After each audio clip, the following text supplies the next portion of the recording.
Hello, everyone. Welcome. Welcome, welcome.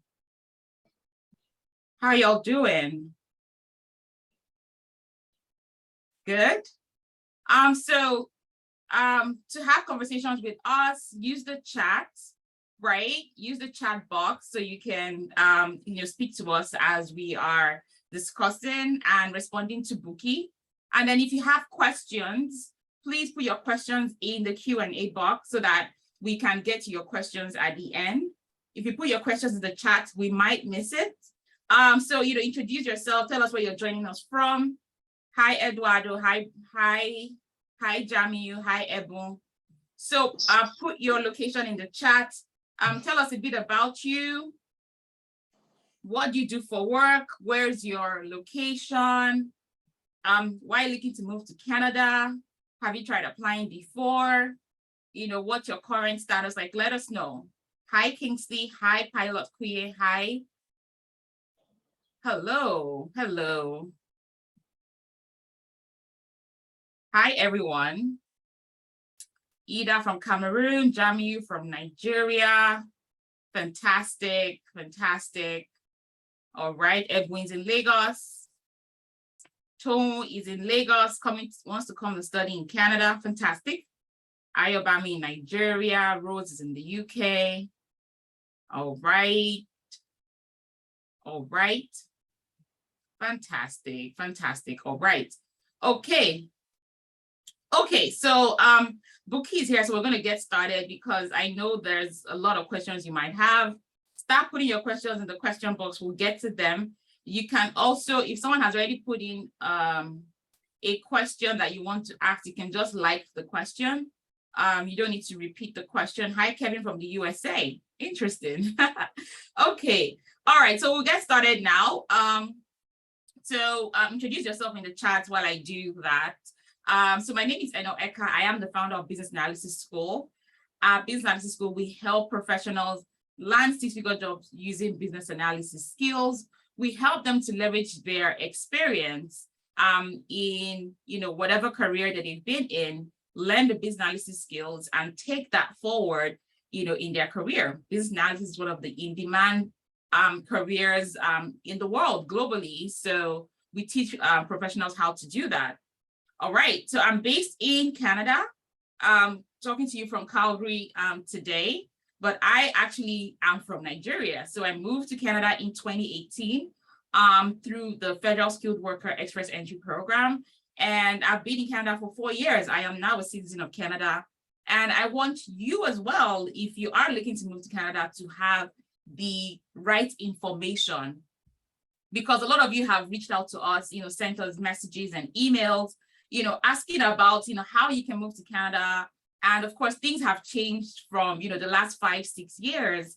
And that's why Bukky is here to talk to you about it, walk us through how, the new normal of immigration and how you can take advantage of that.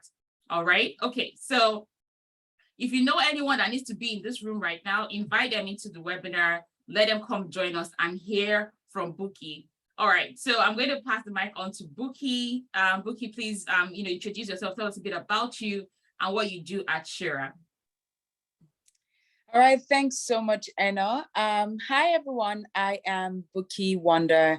I am the CEO founder of Shira Migration, and we have been in business for 4 years.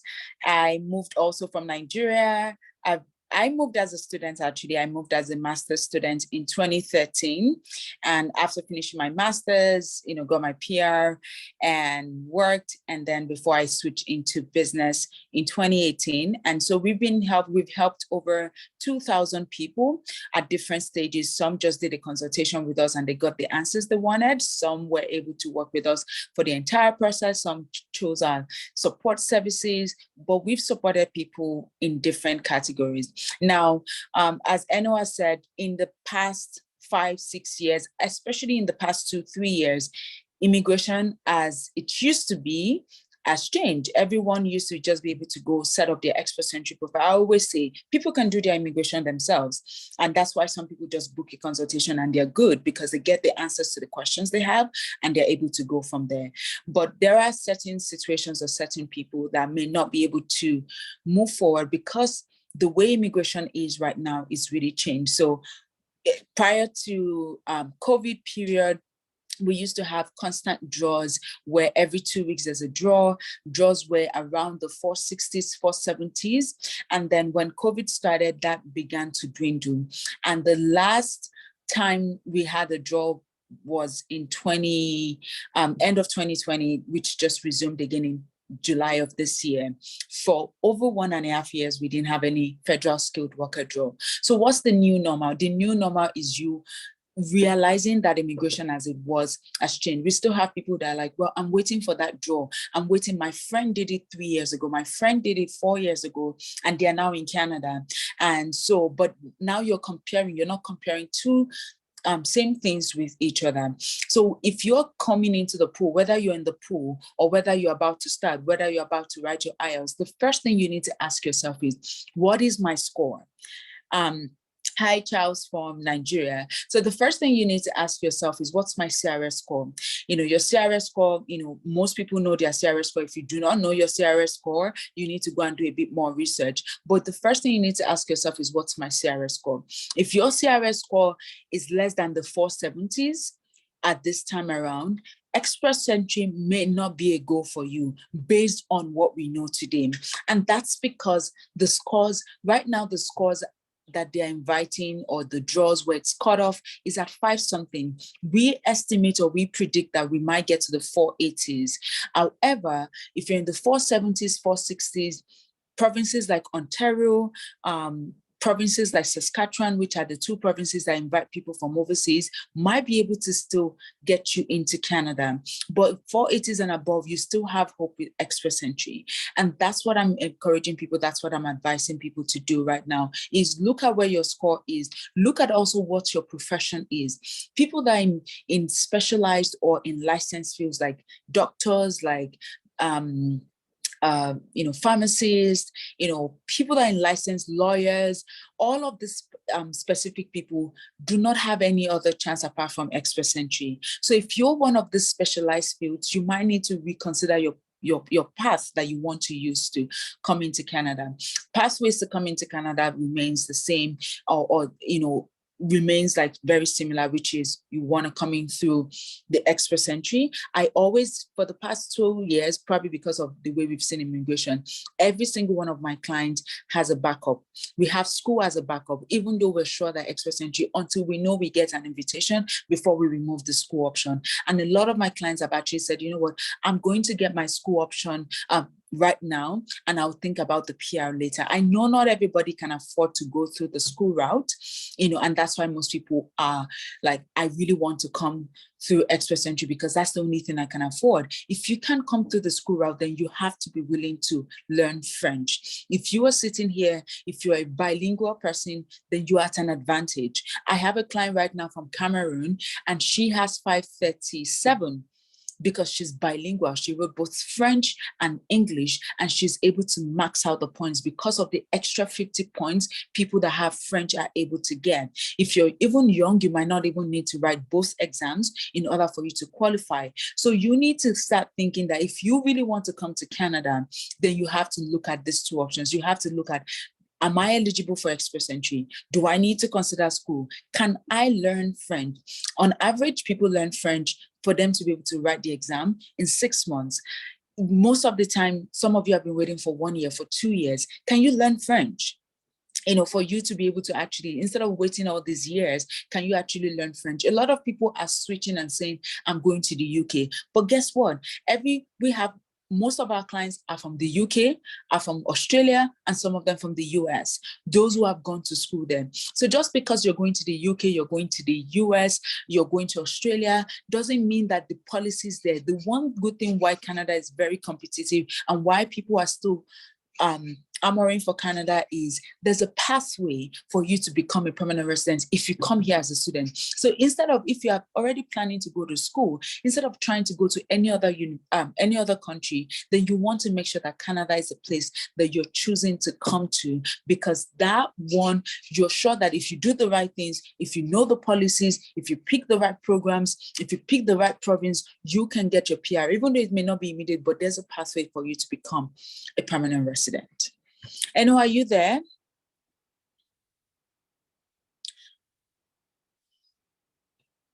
Oh yes, Bukky, I am. I'm here. I wanted you to because you were sharing all of this information. So somebody said, what is CRS score? Do you mean like a credit score?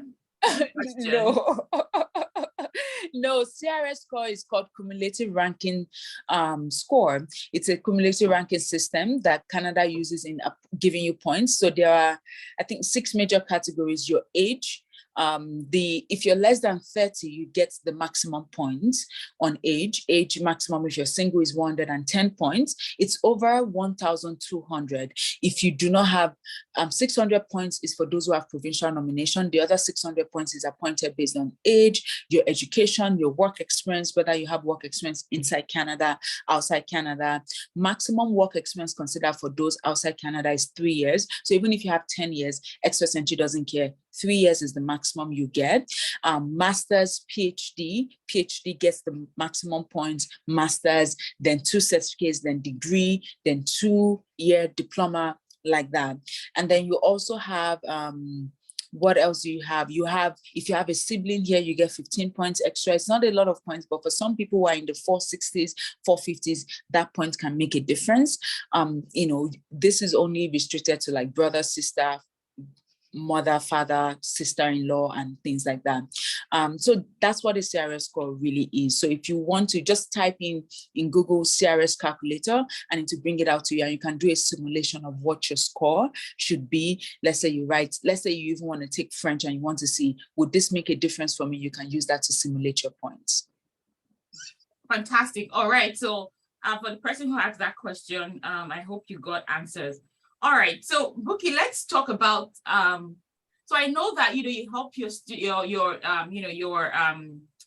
as students, you help your clients, across different ways.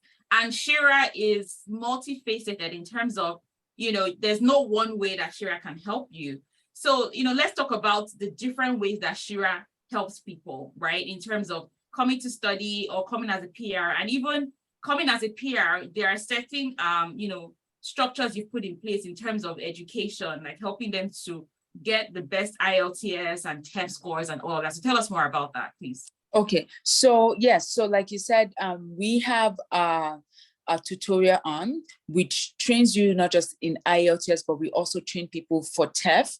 A lot of people have done TEF and they have the right results and they've gone on to get an invitation to apply. We also coach people, I know your sister has gone through our IELTS class. So we've been doing this now for over 2 years, and we have so many results to show. And so in terms of what we offer is, from the PR perspective, the first step for any of our services is a consultation, and it's a paid consultation. And the reason being that we insist on a consultation is, a lot of times people are like, oh, I know what I want.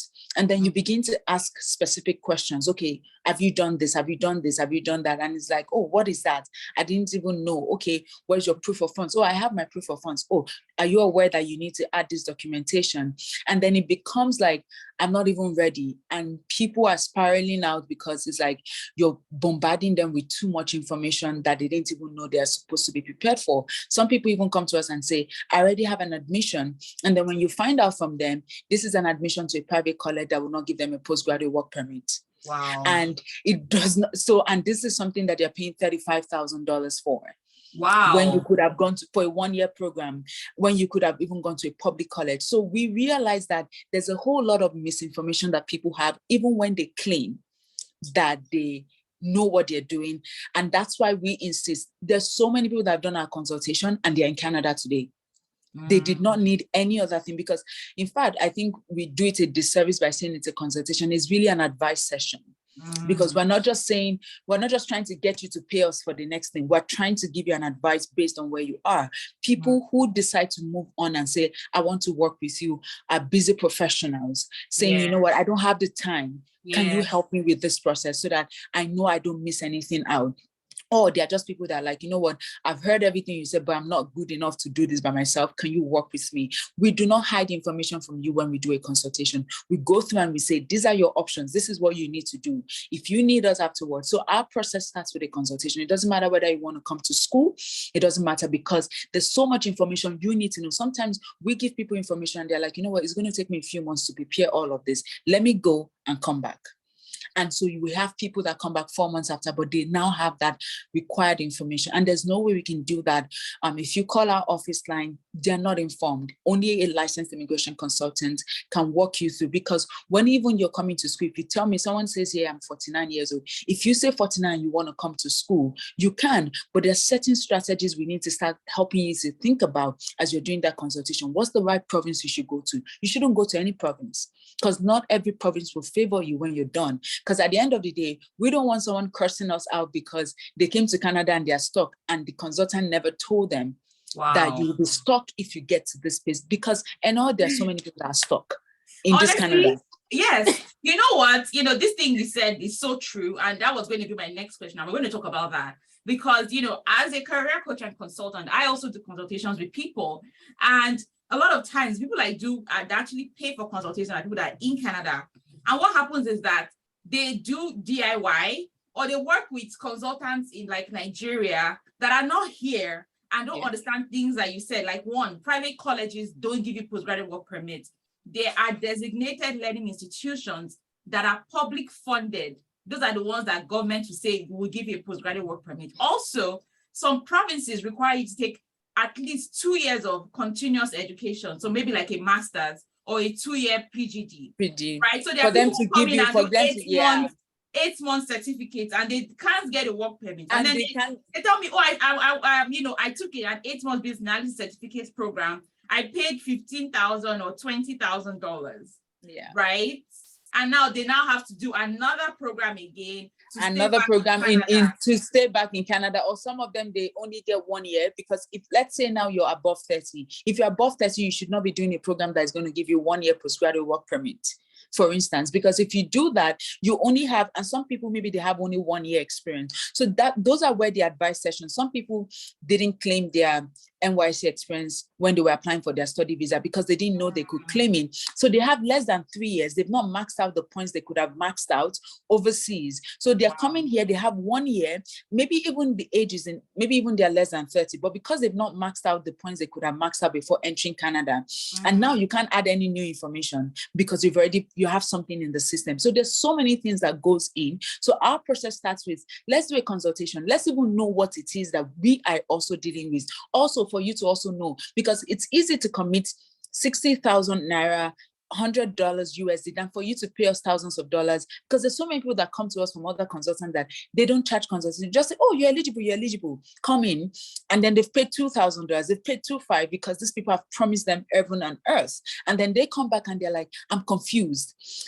We had somebody just last week that my consultant was speaking to, and the lady was just like, I'm with another consultant, but I'm ready to transfer to you. I had to do this because I don't even know where I am. I'm the one asking them, following up, working, so I'm not getting enough information. So that's why we insist on a consultation, because we know the value it adds to people. And then once you've done a consultation, then we move forward. There are people that we tell, you can't do PR for you. Even if you want it, you're not eligible. We don't see the option there. So move to study. And of course, some people say we can't afford study. So we recommend, do you want to do French? So anybody that's not able to take any of the advice that we give them, we won't take you on if we don't see a clear path for you to actually, because we can't guarantee anything, but we want to make sure that we're making sure we're empowering people for success. when we take them on. So that's the way our work worked. And beyond us working with you full, there are certain people that are independent, that they can actually put the application together, but they have certain questions, certain clauses, or they maybe something has happened in the application. We have several support services that can work with them. For instance, we can draft an employment reference letter. Some people work with small businesses that drafting an employment reference letter may not be their forte. If you work in big businesses, you may not need it, but you might say, you know what, I don't know how to draft an employment reference letter. Can you help me with that? We can help you with that. You don't even need a consultation to do that. You know, those services I've listed right there on our service. You can just do it, pick that service. You can just, you know, some people even find it hard to put in their expert entry profile. You can work with us to do that. You can do any services that we have that are support services, and those services are available. But if you want to work with us, if you want us to just review your application, you put it together, we review it, we point out all the things that are missing, you can also do that. It just really depends on how you want to work with us. We've broken it down in a way that it makes it work for both parties in how you work with us. Wow. Interesting. I like that you have you know, these support services, right? Because I know like there are some things, minor things that get people, you know, rejected, right? Because the truth is, at the end of the day, it's a human, right, that is going to review your application. And some things, some people are very quick to just, you know, reject it, right? Because it might just seem like a red flag. I know someone who was qualified, and this was even before, you know, COVID happened, and he was at 450 something at that time, and that was an easy ITA, right? He got his ITA, however, his application got rejected. Why? He used the wrong NOC. Yeah, for those who don't know, an NOC is your National Occupation Classification Code. So for every job that you do, you have a NOC. You know, there's a NOC assigned, a code assigned to your job. So if you are an administrative person, business analyst have their code. Business analyst is different from data analyst, for instance. So both of them have different codes. So depending on what you do get that. And that one, the wrong NOC code, is actually one of the prevalent ones that actually gets you refused. We had a situation where we were sure, because we had a client that got a nomination from Ontario. He has an engineering background, but he's worked in security. As you know, with the way Nigeria or developing countries are, sometimes what you studied and what you're doing. But he's worked in security, and he was a security manager because he's grown over that. But they questioned it. But then because we knew why we chose it, we didn't just choose it randomly. We backed it up, and they gave us the ITA, because we're able to say, see, you're wrong, because they told us, oh no, this is the NOC code you should have used, but we defended it. So that's also the place of, it doesn't matter where you are, you know, cover letter, especially when you're doing study, is very important. If you're doing your study visa, most people, a lot of times they're like, Africans are being targeted, they do not favor Africans. And I agree, there's some bit of racism that sometimes goes in. But I know when I've seen people that have been refused, when I've seen the GCMS notes, you know, which is the visa officer's notes, sometimes I'm like, these applications are justified for being refused. Because I look at the work I put into an application for my clients, and I see this shoddy application, and I'm just like, I can understand why the visa officer, you know, refused this application, because some people, the application is not clear. Some people did not have a cover letter. Some people just say, oh, well, I've put all the information. How would the visa officer be able to understand? Keep in mind, the visa officers do not know cultural context, do not know geographical context. So you need to explain those contexts when you write your cover letter. They don't know how banking works in Nigeria. They don't know how banking works in South Africa. They don't know how banking works in Spain. So these people were born and raised here. They only know how banking works in maybe Canada. Even between Canada and the US, there are nuances that are still different. So it's your job as an applicant, especially for study visa, for visitors visa, to explain to the visa officer, why am I coming to Canada? Why do I have, what is the meaning of 20 million naira or, you know, 5,000 cedis? What does that interpret to in Canada? Why is it explained in a certain way? Any areas that you see that this thing is going to cause an issue in my application, you put that forward. And that's something that we can help you, that you can say, you know what, I've got all my applications really good. And there's nobody that's actually done application review that has not gotten their visa, because we look in and we say, no, this thing is not strong enough. Where's the backup for this? Where's the backup for this? How do you defend this? And that's what goes in, into people's application to make sure that you're set up for success. Fantastic. This thing you said about, being able to explain is so important, right? The cultural background, the differences, because, like, for example, if you work in the bank, right, and you're in marketing, right, it's called something different in Nigeria. Your job title is, remember what it's called here. It's called financial advisor, financial service representative, banking advisor. That's not the title that we have here, right? So all of these things, the same thing as well. Even some banks don't even have titles. They just say banking officer, executive, entry officer, banking officer, assistant manager, right? You can be an assistant manager working in risk management or in loans, right? Or in treasury, right? Or in mortgages or in credit card units. So those are the things you have to, take your time to explain. Another thing is, things like, our cultures, right? Your mother's name and your father's name, those types of things, your name, your siblings' name, all of these things, like you need to be able to. Or why is an uncle that you don't bear the same name? Why is this sponsoring you? Because here, you know how the system, it's a credit system. Sometimes even your parents cannot even afford, depending on their financial status, to send their own kids to school. So when you come and you say, I am a 30-something-year-old person, and my parents or my brother or my uncle who has a family is also sponsoring me to school, culturally, that is different from what they are used to. So while they are not supposed to be biased, there's a bias that, as long as humans are dealing with your application, there's a natural bias that comes in. So it's your job to say, culturally, this is acceptable. In Nigeria, in Ghana, in this, we're communal. So yes, your parents can afford to say, we will use our pension to send you to school, because we know that when you succeed, you come back to help us. So you need to find a way in a logical way to explain all of that when you're doing an application, What are some other, top, mistakes that you find with, all these application reviews that you tend to do? What are some top mistakes that you find that people tend to do, especially when they're doing DIYs? I think the biggest one is the finances, right? So the biggest one I've seen is the finances, just not really assuming that the visa officer can understand the money. So one of the things we tell people to do is, when you have a salary account, for instance, as simple as the last 6 months, you need to highlight every single pay you got. Now, one of the other mistakes in alignment with that is the value of your salary. We had a client who came to us after she was refused, and she was refused on the basis of she's 39 and mom was sponsoring her to come to school, but her salary, which is really surprising, she's actually in kind of like the business analysis field in Nigeria, but she was earning probably like $300 a month or less or something like that. So the visa officer questioned that, how will this education change your life?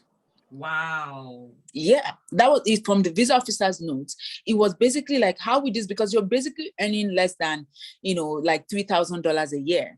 And you're coming in to come and do a program that is over $20-something thousand. Your mom, you don't even have enough savings, and your mom is sponsoring you, and they had questions on that. So salary is also another thing. So if you have a low salary, you need to explain your potential. So you need to explain your potential, that yes, I have a low salary because of my geographical location. However, this job I'm doing in Canada pays this much. Wow. These are little things, but you need, because you're trying to sell yourself. Despite the fact that Canada, makes money out of students coming here, they still have a quota of how many students they can bring in here. When they reach their quota, it doesn't matter how good your application is. Oh, you wow, may not really? get it. Yes. Every year? Every year they do have, it's an unpublicized quota. It's an unpublicized quota, but they do have a quota. If they reach that quota, so if your application is good, we've seen an application whereby we applied, we were like, you know what, if we walk through your application now, we're going to refuse it because we've reached that quota, reapply. So they held on to that application and only approved it after I think after December, so that it will go into the January quota. Yeah. So you need to, there's so many things you need to, and despite the fact that you may do all the, but the biggest thing I see is the finances, your salary. Like you just, it needs to be application, fine. You may be earning $3,000, but that $3,000 may be $50,000, $60,000, $70,000, $80,000 in Canada. So you need to let the visa officer know that, look, even though I'm doing this right now, this is the potential that I have to be able to earn money when I'm done with this program. Another thing that I do see that people do is sometimes someone studied engineering in their bachelor's, but they've been working in banking for 10 years. And now they want to come and do a master's in engineering. But they do not have any experience as an engineer. Yeah. So the visa officer is looking. So another mistake, that's another common mistake that people do. They are trying to do a master's because they're like, okay, engineering pays in Canada. So I'm going to come and do a master's, but you're not justified. And at the moment you have more than 3 years of work experience, the visa officer expects that whatever it is you're coming to do in school, matches what you're already doing. If you have like 2 years or less, you can still say, you know what, I'm going back to my first love, my background, 3 years or less. But once you have more than 3 years, they expect that your background. And then also another common mistake is some people have worked for 5 years or more, but they are not putting anything into the application. They're just saying somebody's sponsoring me, even if it's your parents. If you've worked for more than 5 years, you must be able to show me at least, even if it's 20-25% of the funding must come from you, because the visa officer expects that at least you've saved money, you've worked, you've built a career. And we've seen it. And how do we know this? From the GCMS, the visa notes that we get is this person does not have any skin in the game. It's like they're relying on somebody else.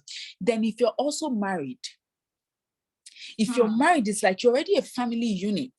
Exactly. With somebody else. So getting an outside party to come and sponsor you when you have a spouse is also another thing that the visa officer, it's not like maybe it's how, that's why you need to go ahead of them and explain it and say, even though we're married, so you cannot say I'm married and somebody else is sponsoring you 100%.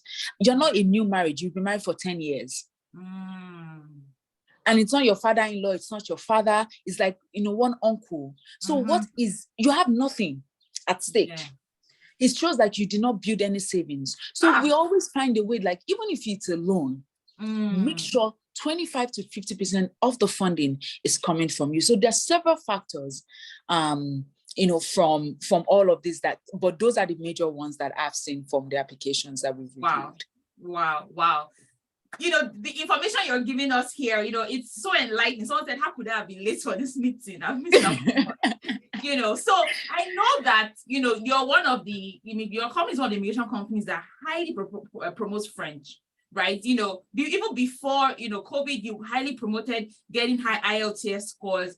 You have a lot of your clients to use high IELTS scores to come into Canada. And then now you've been highly promoting French, and now you're helping your clients, use French. And the thing is that you don't even just say, do this. You provide that support with the teaching and the training, and then you help them with the applications. So, tell me a little bit about that French, because I see a lot of, especially Nigerians, like Cameroonians coming with French, Congolese, and all of that, right? But Nigerians, because French is not our language, there's that struggle to go and learn French. It's hard. And I tell them, in 3 months, it's hard for them to believe. So tell me about that French, and how you've used that to help your clients as well.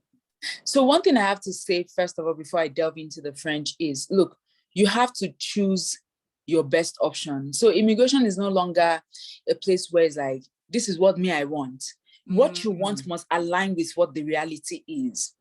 We're only promoting French right now because it's an option.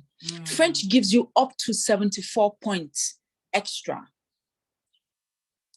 So if you're in the 420s, 410, even 400, French can change your life for immigration.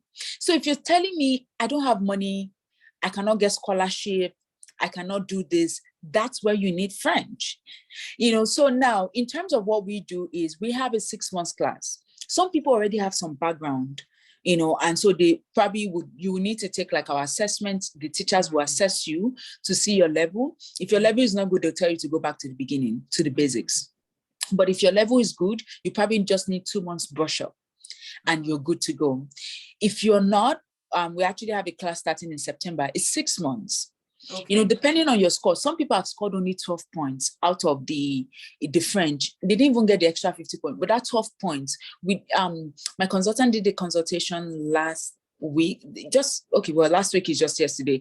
And then the lady had like 450 something. So we're like, you know what, you just need like 12 to 20 points in French in order to boost your points. She has already actually finished her classes. So she's going to go and write the exam with that in mind. So for some people, they need a lot of points. For some people, they only need very little points. So it depends on 6 months is what it takes. If you do a private class, you might be able to make it in 4 months if you are fully dedicated. But if you do a group class, 6 months, and the cost for that is $100 per month. You can pay monthly, you can pay at once. But the option to pay monthly, the timing is in West African time. If you're like West African time doesn't work for you and you want to have a personalized class, we also have the option of a personalized class. Depending on several factors, we'll let you know. You have to let us know, and then we can give you a fee, for that, because it just really depends. And that one, you can actually work with the tutor one-on-one. You can pick a time that works for both of you. Classes are 3 times a week. People have succeeded with doing this French. We have several clients. The nomination we got from Ontario, the person had French. And that's why they had 465 and got an invitation. And this person is actually 30. So it's not even old people that are needing French anymore. It's true. With this 500 and something, I'm like, what? When I did mine, it was like, then people were, the draws were like 410, 412, 420 something, so I'm like, and, that time I got ITA, I submitted the next week, there was a draw, I got ITA, I submitted my application 1 month, I'd gotten my, PPR, that's what it was called, went to DHL, posted my passport. In 1 week, I had my visa. Things are so different compared to now. People tell me 2 years, I've still been on this, my profile expired multiple times. Because it's 1 year, right? It's 1 year. And in fact, when your profile is very close, we always like, within 3 months, when we know you're, we'll cancel it and we start another one just in case, because sometimes they may not give you an invite because if it's so close to expiry. Okay, so for those who want to work with us, because I think I've seen some of the questions, our consultation is $100, and for those who, because you're on this call, I believe that Eno is going to send an email after this webinar is done, probably by Monday or Tuesday. You get that email. You have a list. You get 20% off. If you're doing this, to say thank you for coming, you get 20% off. We actually haven't done any discount this year. People have been asking. So for those of you who are on here, you get 20% off, but you have to fill a Google form with Eno, so that way, once we get it, we know that you're coming from that and we get you the 20% off. You have that 20% off till the end of the month of August, right? So 20% off, that will be $80, and in Naira, that should be 50,000 Naira.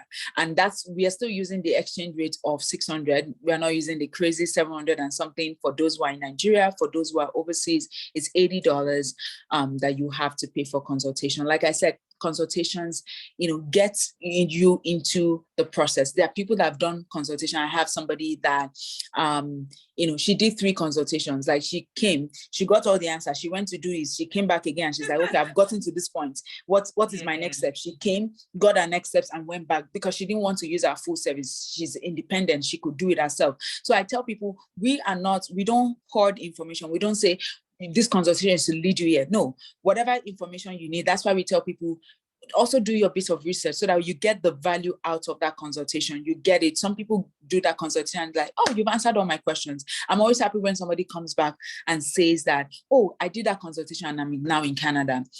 Someone called me, my friend called me from the bank one day and was like, somebody who's like, Bukky was the one that helped me. I'm like, I can't even remember the name because we never did the application. But then she now came back, oh, I only did a consultation. So that's how much the consultation can help you, because it's really an advice session where you come there, you're like, okay, this is where I am. What do I need to do? And some people take it, run with it, and that's it. please put your questions in the Q&A box, okay? Put your questions in the Q&A box so we don't I think we already have Emmanuel. 21 questions there now. Exactly. So we're going through the questions. So put your questions in the Q&A box. So, people are asking, someone asked me, what are the options? For someone who wants to relocate. And we've talked about those options, right? Bukky, if you want to just, walk through them again, like what are the options that you would advise currently? But I honestly say you should do a consultation, actually. You should do a consultation. Yes. So in terms of options, it would depend on, I think I'll group them by ages. Okay. So if you're less than 30, your options, if you're less than 30, you have a master's or a second certificate, and you are in business, admin, related fields, or you're even in HR, that's an occupation that is in demand. It's constantly in demand in Ontario, it's constantly in demand in Saskatchewan. You might be able to come in through Express Entry, as long as your IELTS is good, right? Express Entry, because Express Entry, one other thing I need to state here is Express Entry, by November, they're changing even like the NOC code classification. And they're also going to start doing, I don't know if it's going to be in November or if they're going to start anytime soon, but the government wants to also start doing NOC specific draws, the way the provinces do it, even from Express Entry. So there's so many factors involved but one thing I know is that even when they start to do NOC specific draws, it would not be far-fetched from what the provinces are already doing, because the provinces are kind of like a mirror of what is needed. So government is not just going to now go and do draws for people, some things that are not in demand. So provinces like Ontario, even Alberta, they've seen that tech is moving. There's so many roles within tech. Again, it's not just tech, it's HR, it's admin. You can't do any tech company without HR, without business development, so you need to look at all of these facets to see whether you're an occupation in demand. If you're there, then the Express Entry might still work for you, but I always recommend have a backup plan. If you can, have a school backup plan. Like, just do it for next year. You don't have to do it right now, so that if things are going and they're not working in your favor, you just take that option and you can apply for your visa. At least you already have your admission and you can move that forward, so that you don't spend 2 years, 3 years and you're fatigued because you've been waiting for so long. That's for under 30. If you're in your 30s, I would say that, even if you have a master's, you might need to consider French, as an alternative to be able to boost your points, or you might want to consider coming to school. Even if you're less than 30, if you want to, you can also come to school. School would always be an option for anybody. It doesn't matter your age, 40s, 50s, you just have to justify why you're coming to school. That's the only thing. So if you're in your 30s, you most likely want to, book a, get, your school, and you don't have to do like a 2-year program. You can do a 1-year program, depending on your age, depending on your work experience, depending on your field. Because if you're in an occupation in demand, 1 year may work for you, or 1 year may not work for you. So you might need to max out. So keep in mind that when you do a 1-year program in Canada, you get 1 year postgraduate work permit. If it's in a public college, if it's a private college, you do not get anything.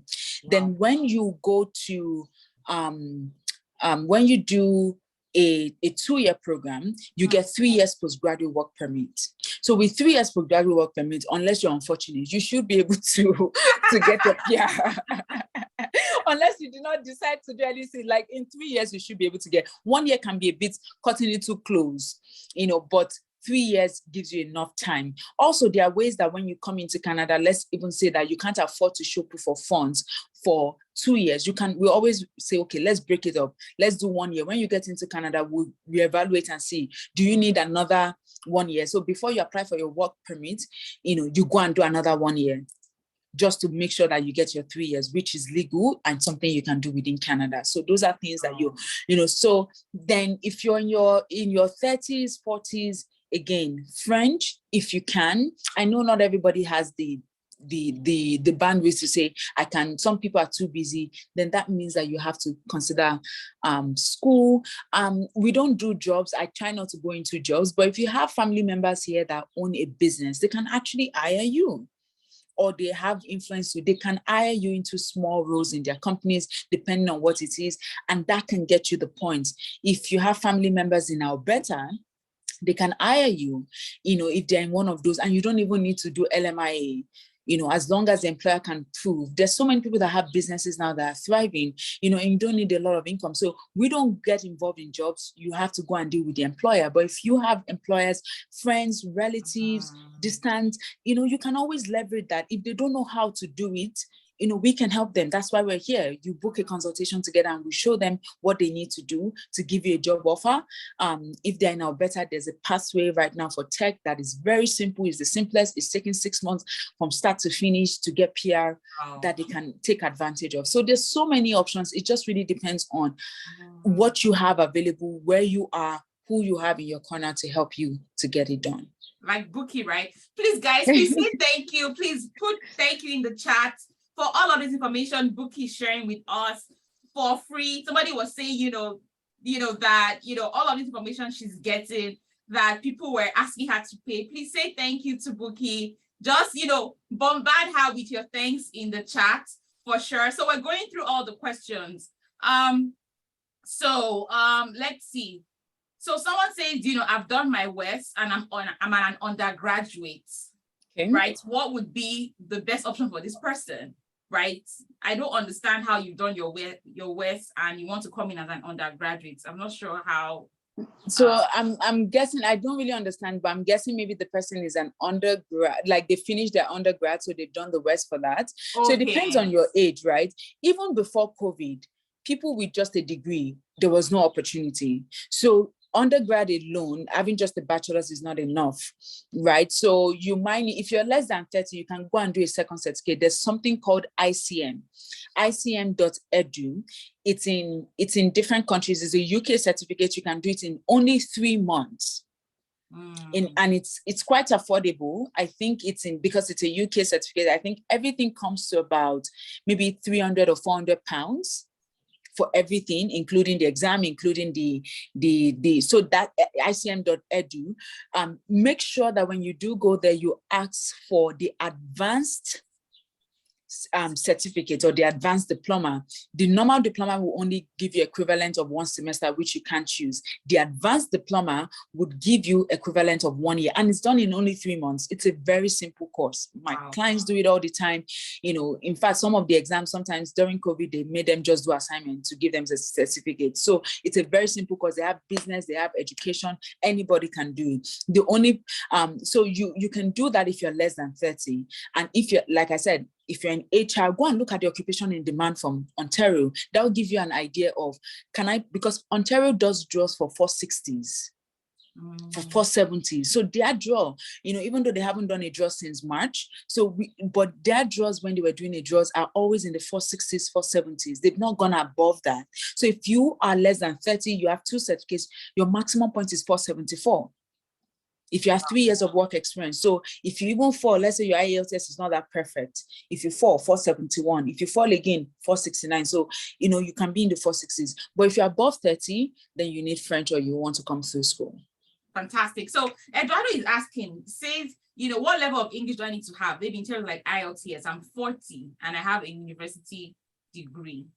So that age is high. So that age is, and it doesn't matter what level of university, it doesn't matter what your IELTS score is, express entry or coming as a direct PR is not feasible for you. That's the reality, unless of course you add French or you decide to come through the school route, or like I said, you get a job. A job would always, obviously, a job or a school would always remove the limitation that PR or the PR process has. So someone says she's a single mom and she's moving to Canada. So what do you mean by no experience? Do you mean like no work experience or what? Right? So a single mom, she's coming to Canada. I'm sure Bukky has shared a lot of information, but if you want to touch on this, as a single mom, what should she do? It's just like any other person. Yeah. Right. So all the rules apply to her. The only specific thing is if you're a single mom, if you're coming with your child, the only other thing is you need to get permission from the father of your child, to come. If there's a problem there, you have to get a court document to show that, this person, is not, before you can bring that child. But that's the on if there's an issue. If there's no issue, you just need to sign something and you can bring your child with you. But the policies, the process remains the same. Fantastic. So you people that are asking, it's icm.education. All right, icm.education, because people have been trying to get to the website. So icm. Oh, it's .education. Sorry, my bad, my bad. So I put it in the chat as well for you guys. And, you can tell that Bukky knows her stuff, right? You've got a lot of information here already. You definitely want to have that consultation because she would dissect everything for you. Okay, so, click on the form, fill out the form. I've shared the links as well. I'll share it again. Fill out that form so that you can get the discount from Business Analysis School. You get 20% off when you book a consultation. All right. Okay. So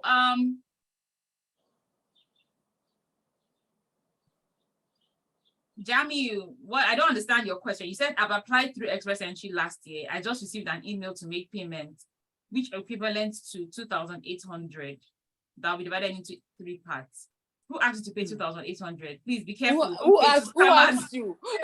There's so many scams around.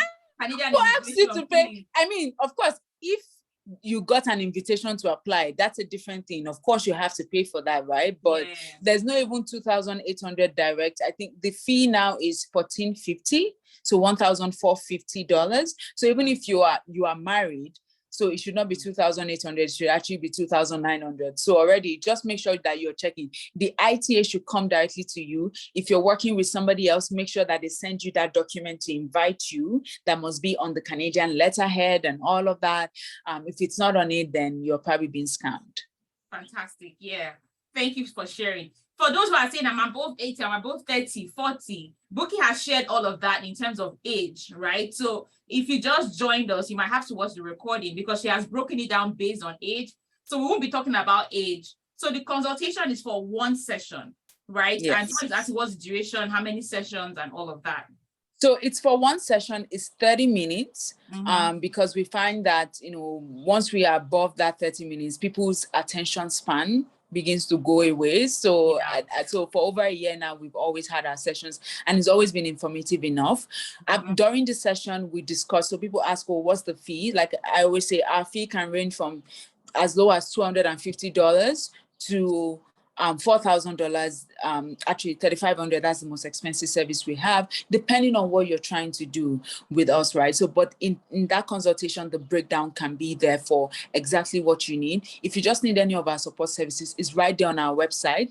Again, if you want our support service, make sure you fill out the form so you can still get the 20% discount. The 20% discount does not go for just consultation. It goes for any of the support services. Again, we can't deduce and tell you this is the fee you're going to pay for a full application because we don't know your story. If we know your story and let's say your story is complicated, which a lot of time that's when people come to us, it's complicated, then there might be other add-ons. So we don't want to tell you, and we've seen it before, oh, this is the fee, and then you come and we're like, oh, it's $1,000 extra, and then people are like, oh no, but that's not what you told me. So it's better for you to have the consultation. Either ways, even if you say your fee is so expensive, you can't work with us, you would have gotten enough information that even if you now decide to go and do it yourself, you're armed with that information to actually go do it yourself. Fantastic. I love that. Thank you so much, Auntie Bukky. Like someone is calling you in the chat. Thank you so much. So someone said the French class, I think it's $100 per month. Like what's the package though? So it's $600 for 6 months. It's a 6 months class, right? Okay. So, and our tutors are, French. One of our tutors is from Benin Republic, so he speaks French naturally. The other is a university graduate from Nigeria who speaks French. And they've tutored with us for over a year, working with our students. So you can be sure that you get the value for your money. The classes are not more than 10 people at a time. So we try to keep it small just so that you can get value for that. So you are able to also interact and we don't have too many people. Fantastic, fantastic. For those of you asking about business analysis, this session is about immigration, Canadian immigration. If you're interested in business analysis, this is the link to the masterclass. Take the masterclass. It's $7 or 3,997 naira, so around 4,000 naira. You can take that masterclass, and it gives you an idea of how you can use the experience to get into business analysis. And if you want more coaching programs with us, you can do that. Now, for those of you as well who want to get the consultation with Bukky, well, you can actually get, the business analysis school discount as well. So I shared the link in the chat and I'll put it again. Now, someone is asking, I'm in Tanzania and I live in China. Can I migrate from China, to Canada? Absolutely. Absolutely. As long as you have a legal status, wherever you are, it doesn't matter where your country of nationality is, we can help you get to Canada from any country. You just need to have a legal status there. Okay, fantastic. So someone is saying that, so she's a pharmacist and she's asking if I write PEBC, evaluation. And what is PEBC? I'm not sure. Maybe it's the pharmacy board. Oh, the pharmacy. Okay. Yeah. Okay. So she's asking if she can get a work permit to practice in Canada. I don't know about that. No, not at all. Okay. There's not, back in the day, there used to be like, they were really, and they are still in need of doctors, but there's so many more doctors in Canada already that are not yet practicing for them to go and bring in, new people. Usually when they do that, they probably go to like, advanced countries like UK, US to actually bring people in because they are trying to, in quotes, the same standard of healthcare process, but there's no such thing. If you do your evaluation, it's just that evaluation is for you to get your license when you're already in Canada, and the education part is for you to get your immigration. Fantastic. For your immigration. So there's a question here, and this is interesting. I never heard of this before, but someone is saying, what if a loan company is sponsoring you for your study visa? So they're not sponsoring you, it's a loan. Yeah. It's allowed, it's legal, it's allowed. So many Indian students that I know, I went to school here, and every single one of my Indian students that were here, and I think I had like 20 people in my class, they all came on student loan. They all had student because their parents could not afford it. They were all from like not very rich families, right? But they knew that they had to work hard to help to pay that money. So it's allowed. The only key thing is you have to be upfront. You cannot try to claim that money. And the loan company cannot sponsor you because they're not your parents or your family. You're going to collect the loan. They're going to give you the loan certificate. They're going to give you everything. If you're looking for ways on how to show it legally and how to make sure that you're explaining it well, but you have to also show that, okay, if I'm getting this loan, who is the backup? Because I know for what we do is, if you're doing a loan, is your parents or somebody is like the guarantor. So you're saying, okay, I'm the guarantor, and the goal of me doing this, but it has to make sense. Your education has to make sense. Your background has to make sense. Your salary, there's so many factors has to make sense that if I'm going to collect $20,000 from a bank to come to school, what is my current salary, or what's the salary of my co-sponsors, my parents, my siblings, or something? They are going to look at the whole picture. It's never about one thing. It's the full picture, the full application. Wow. Bukky, I've always, all these things that you're saying, I'm just like, wow. Because I've seen some immigration consultants pages and they say, no, it is not allowed. For PR process, no. Okay. You are not supposed to get a loan for PR, but not for study. For PR, you're supposed to have your own money. Or a gift deed, right? Or a gift deed. So, but let's break it down. So yes, you're supposed to have your own money. But if I'm your friend and I go to take a loan and I gift you the money, did I take a loan? You took the loan, but I did not take the loan. So there's so many, one thing you find is, and that's where the consultation comes in. I won't, because it needs to be broken down. There are legal ways to present certain things. That's why you see lawyers here, when, like a lawyer, when you're in a case, they'll tell you this is how you should say certain things, not because they're trying to make you break the law, but they know that if you don't say certain things in a certain way, it may throw off your case. So there's so many ways. Yes, even for immigration, there are ways, because as long as you are not the person that borrowed the money, if somebody gifted you that money, it doesn't matter how they got the money. The most important thing is this person has gifted you. They're not going to ask for the source from that other person. They're going to ask from the source from you. And you need to show this connection with this other person and show that this gift deed is coming and this money is getting into your hands. Fantastic. All right. So please, if you're loving the information you're getting here, please, I want you to let me know in the chat right now. And of course, send your thanks to Bukky. So someone is asking about, please shed some light on temporary foreign workers and the caregiver pathway. Okay. Yeah. So I mean, it's no longer called caregiver right now, but I mean, that's still what it is. It's now called home care support worker. Sorry, I might be mixing up the names, but there are two. One is for taking care of the elderly. The other one is for taking care of children. So the elderly, most likely you might go to somebody's home, or you might go to like the old people's home, care, the home care to actually take care of them. So that one, so many people have used it. You can bring your family members through that. If you have a sister, a brother, a cousin, a family friend that has young kids, as long as they have the income.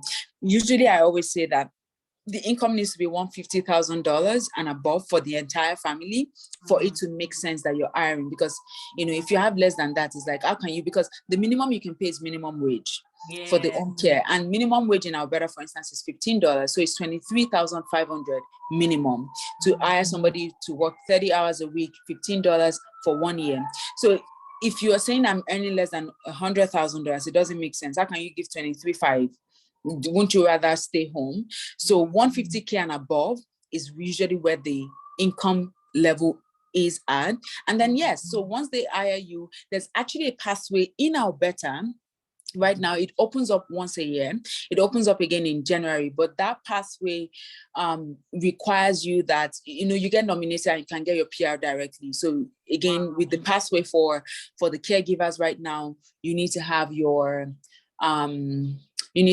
West, you need to have your IELTS, and you must at least have like a post-secondary, even if it's a 1 year OND or diploma. Even this diploma I told you about, you can have it, but you must have that because I guess you just need to have that if you're coming into the pathway. So that's support worker, because if you're coming through that pathway, you work for 2 years, then you can get your PR. But there's also a pathway in Alberta only that allows you to actually get your PR upfront.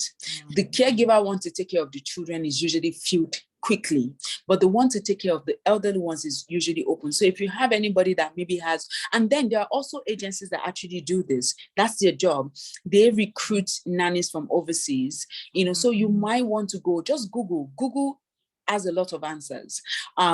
Google, caregiving companies that hire overseas, and then reach out to each one of them, book a call with them, book a meeting with them, understand or pay for their consultation, understand how their process works, and they might be able to help you with getting a job, because that's what they work with parents and other institutions in Canada to bring people to come and support them.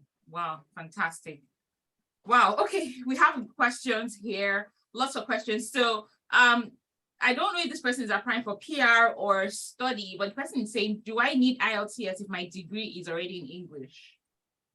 Yes, it doesn't matter. Even people from the US need IELTS. So people from Australia need IELTS. People from Britain, if you're applying for PR, it doesn't matter what country you're from, you must do IELTS. Even if you've lived in Canada for 10 years, you must do IELTS. But for study, do they need IELTS? No, for the most part, most schools do not need it. There are exceptions. So if your school is the exception, then you might, if you really want that school, then you might need to do IELTS. But most schools don't require, because they know. And there's a particular professor that's actually been writing to a lot of schools. So they're actually pulling down. Yeah, they're actually pulling down all those requirements for Nigerians to actually have. So most schools, you don't need IELTS. Keep in mind that there's a difference between IELTS general and academic. Academic is for school, general is for immigration. Fantastic. So we have questions from people who are like new grads. I graduated last year. I graduated this year. Can I come to Canada? As a student? What my CRS score look like? As a student only. As a student.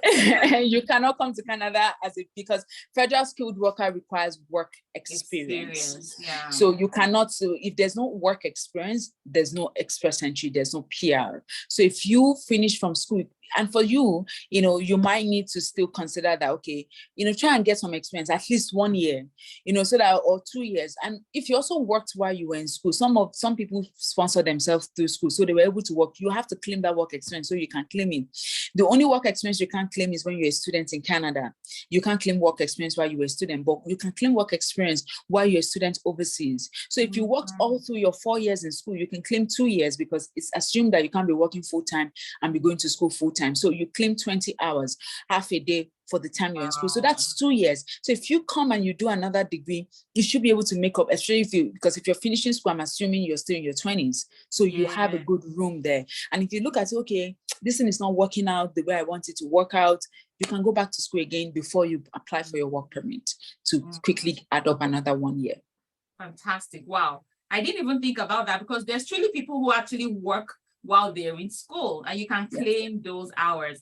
Like, there's also something else that I tell people, your NYSC, you can claim. NYSC, you can claim it. And most people work, even in school, even if you worked as a teacher is a knock code. So, knock classification is into like, 0 is for management roles, A is for professional jobs, B is for skilled trades or like people that didn't really need a lot of education to do. C and D are more for like semi-skilled people that didn't need any education. C and D are not allowed for express entry because it's like you're not skilled, you're regarded as semi-skilled or unskilled. So what would be a semi-skilled or unskilled? Customer service in banks, unfortunately, is a semi-skilled. So it's not allowed in express entry. Admin assistant, however, or admin operations is skilled. Wow. So sometimes it's a matter of, you're doing customer service, but sometimes you're doing admin. Can your employer give you an experience as an admin rather than customer service? Wow. There's just so many nuances. Like people asking, my IELTS, I got 7.5.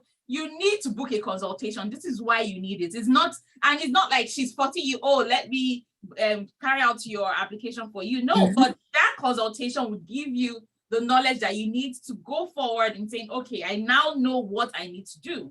I now know I need to do French. I now know that I need to get an ICM diploma. I now know that I have everything I need to apply, right? Yeah. So these are the options that you get. And she can also share with you what provinces that you might be able to get nominations from. All of these things are fantastic. And anyone who's going to get the consultation is going to get so much value from it. For those who are asking about their age, she shared all of that based on your age, what you can do. Bukky is not IRCC. She can't tell you when the next draw would be. So I can't answer that question. We can't answer direct questions about your career path, like interior decoration.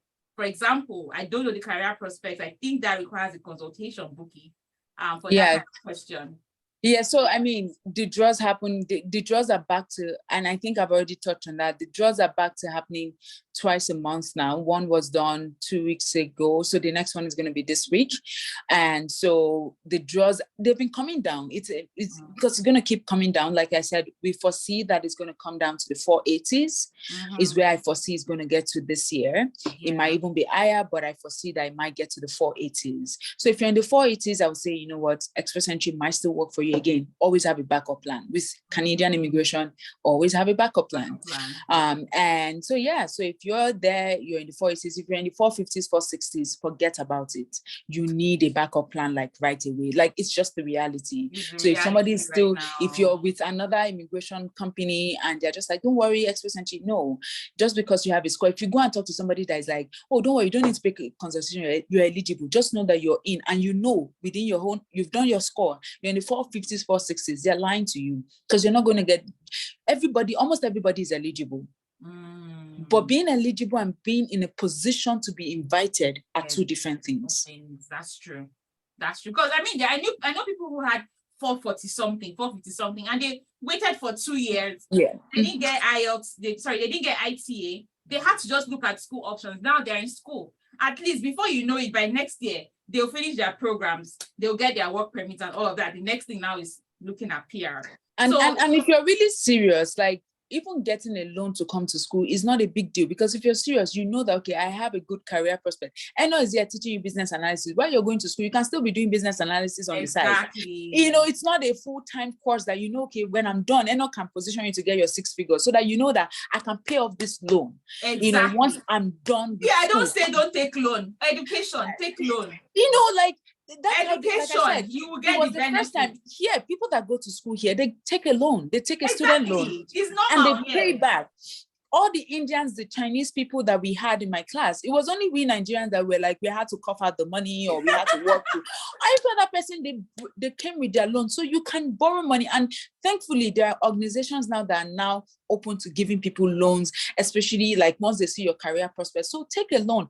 Just make sure that you have your head on your shoulders. You know exactly what you're doing. Yeah. You strategize. You work with someone like Eno. Like you make sure that, okay, as I'm finishing, I'm getting a very good job. You're not going to go and start with, a menial job that is not going to do anything for you, because information is what separates people. I'll give you an example, and this is a personal one. My brother got his PR in 2019. They came to just land for like few days. They went back because he had a good job in Nigeria, a fairly good job in Nigeria. So he was like, I'm not just, and I told him, don't rush, take your time, to plan, to think ahead. So before he came, we started doing resume, make sure that all of those things were, he started connecting, networking, he started doing even interviews before he finally moved. He moved December 31st. February, he had his first job as an accountant. So while he is a CPA, so he has SCCA from the UK, and at that time they were still accepting SCCA. So he was able to convert without doing any exams, but let's even say that he wasn't even a CPA. He could have even used that 2 years he stayed back to actually complete the exams he had to do while still working and maintaining a good life in Nigeria. So they moved now, and he got his first job as a senior financial analyst, even though it wasn't like, it's still like a step down from what he used to do, but it's still a professional job. Exactly. He did that as a contract, and now he did a second contract, and the company, retained him and the other South African lady that they brought together. And he has a full-time job. They're already home shopping.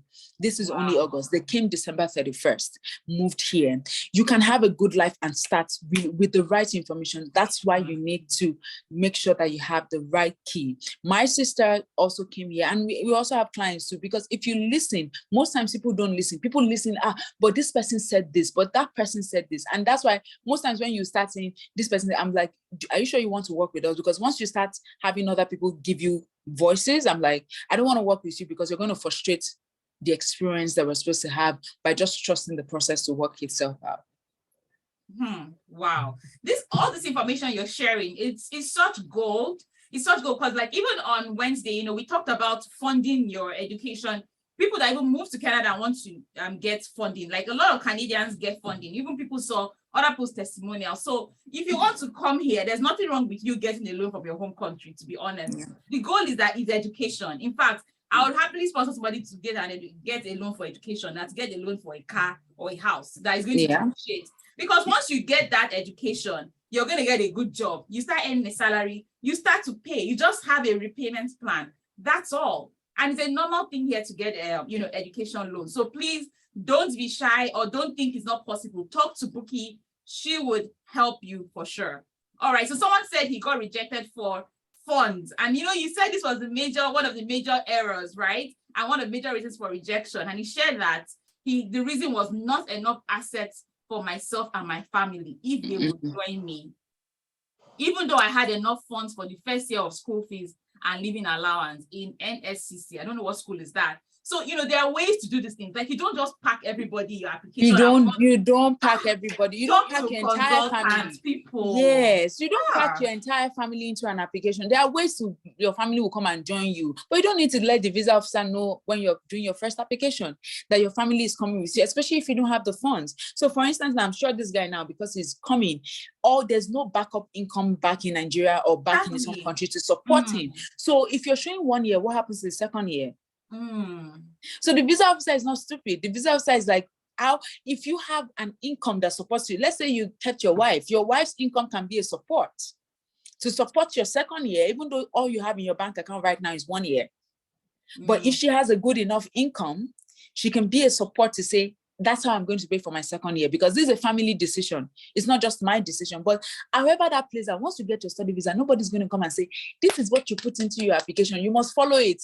No, it's up to you what you do, how they join you. But there's certain things you don't let the visa officer know because it's not relevant at that time of the application. Wow. Interesting. So someone is asking a question. Is there MSc for 1 year? Is there an MSc? Would they get a work permit? So they're asking would they get a work permit with a 1 year MSc? Most MScs would only be public college anyways. My MSc was a 1 year and I got 3 years postgraduate work permit. But but that was also because my program was also a very expensive program. So they designated it as 2 years, but it was completed in 1 year. So if it's not really designated, one of the other things you can also look at is instead of doing top, you can also look at programs that are like 14 months, because once it's, as long as it crosses over to from the 12 months, 14 months, 16 months could also give you your 3 years, even if you don't want to do a complete 2 years. So that's something to keep in mind. Fantastic. And also one thing also is some people are always looking for where's the high standard education. This is not the US. Neither is it probably the UK. Canadian education is good. Anywhere you go to. Everybody, look, there's no, unless maybe you're coming for your undergrad and you want to go to like certain specific top 3, every other school you go to does not matter. Canadian education is fantastic already. No matter where you go. The most important thing, it's been proven over and over with successful people. It's not about the school. It's the strategy after you're done or before you're done with school that determines your financial success. Yeah, I went to Federal School University. I didn't even go to Bukky went to Canadian school. I didn't even go to Eno did not go. See, Eno has more money than I do. So Eno did not go to Canadian. It's not by Canadian education. So don't kill yourself on, I must go to top 5, top. It does not, in the real sense of it.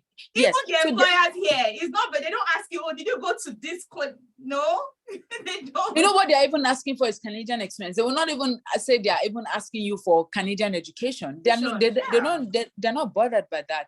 The most important thing is out. So don't also kill yourself with, I must go to these expensive schools. And I'm sure that probably there are some parents that are probably listening here. You will probably want to send your kids here. So many parents are trying to withdraw their kids, take them back to Nigeria. How you help parents with bringing their children here. We've not even talked about that. That's another way that that's another.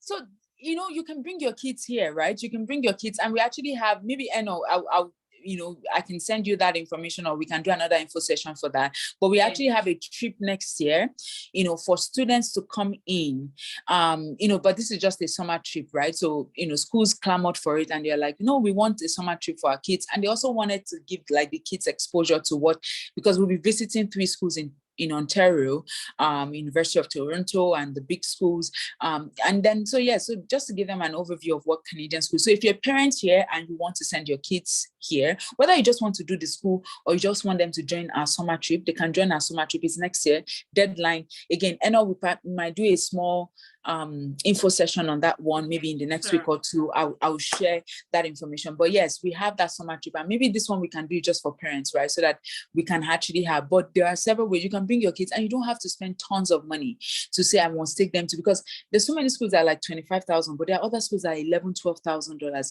And at the end of the day, I know people that have gone to both schools, and everybody they have a level playing ground. The key is you need to know what you need to educate your kids with, so they get access to like those internships, like those other big league schools that they go to give them, and everything levels out at the end of the day. Wow. There's so much information in this session. In fact, it's just like all this information. Okay. So a lot of questions here. I'm trying to see which ones we should answer. So someone is saying for consultation, is it per person, per family? Because she wants to come to Canada, her sister wants to come to Canada. I think they need to book individual sessions. Individual. It's the family is going to have to be yourself and your spouse, and that's family. But if it's you and your sister, then it's individual. Yeah. So someone is saying, I don't actually have a degree, but I have work experience. What would you advise? No degree, but I've been working. To be honest, it's going to be tough, because education alone carries 110 points for undergrad. I think master's carries 135, and I think PhD is 140 something. Without education, your chances are completely almost gone. For PR. So one thing that you can do is you can always come here. You don't have to come to do a full undergrad.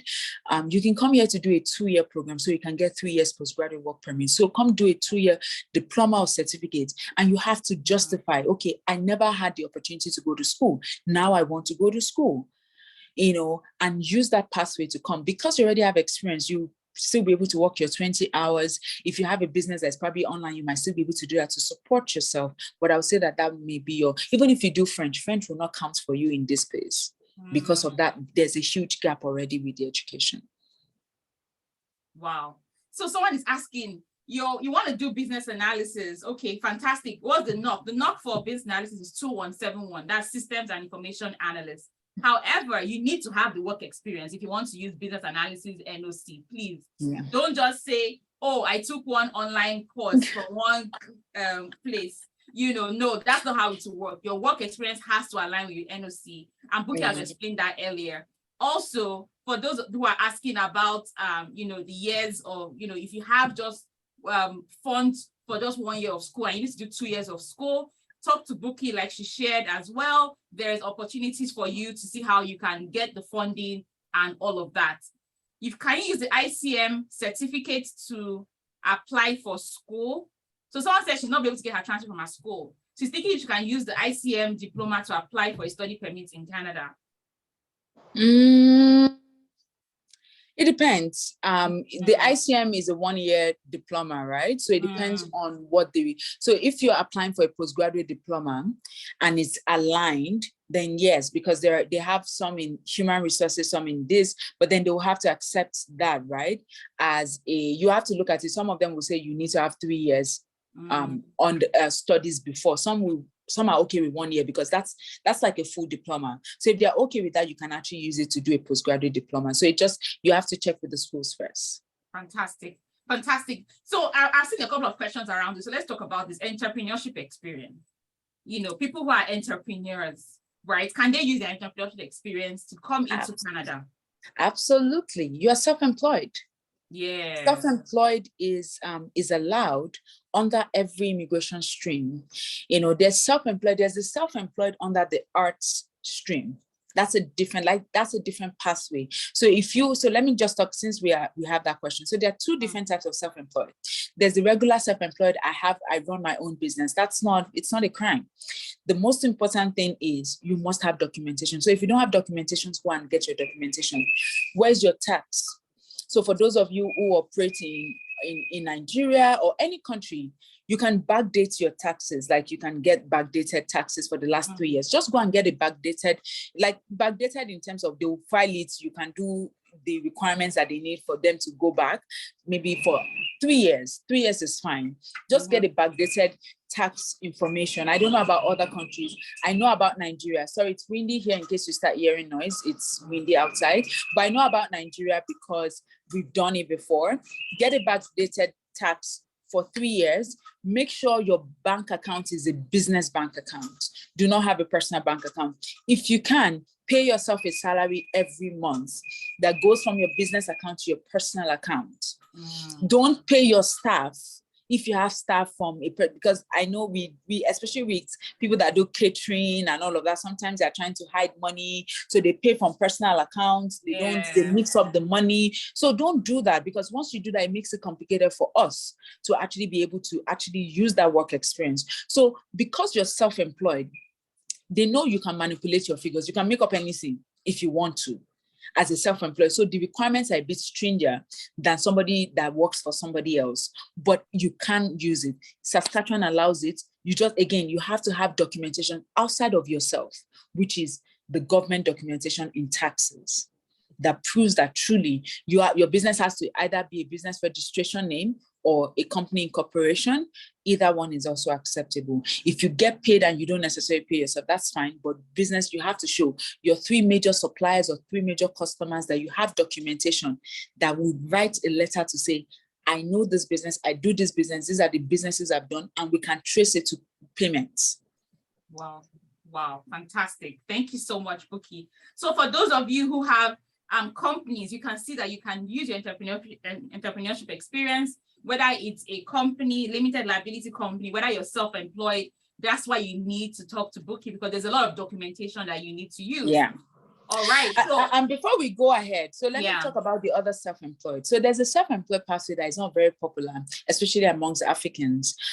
Is the self-employed pathway for people in the media, arts, entertainment, sports field.